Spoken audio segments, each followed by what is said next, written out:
আজকে সানরাইজ হায়দ্রাবাদ খুব অসাধারণ খেলেছেন। নিত্যের মতোই নাচিয়েছেন দিল্লি ক্যাপিটালসকে হায়দ্রাবাদ। প্রথম 5 ওভারেই নিয়েছেন 100, বিনা উইকেটে করেছেন 6 ওভারে 125 রান। এ যেন আইপিএল এর ইতিহাসে এক নতুনতম রেকর্ড।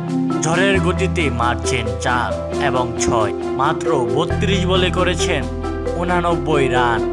ডেভিড হেড দিল্লির মুখে হাসি কেড়ে নেওয়া এক মুহূর্ত।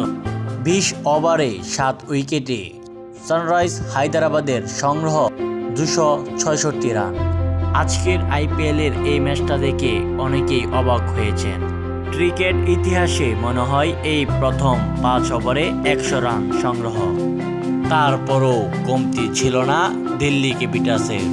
তারাও খুব দুর্দান্ত খেলেছেন, অসাধারণ ব্যাটিং করেছেন তারা, কিন্তু সব শেষে ধরা পড়তেই হয় সানরাইজ হায়দ্রাবাদের হাতে।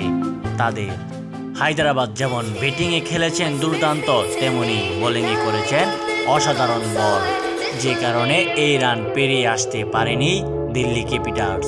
সব শেষে হার মানতে হয় দিল্লি ক্যাপিটালসের।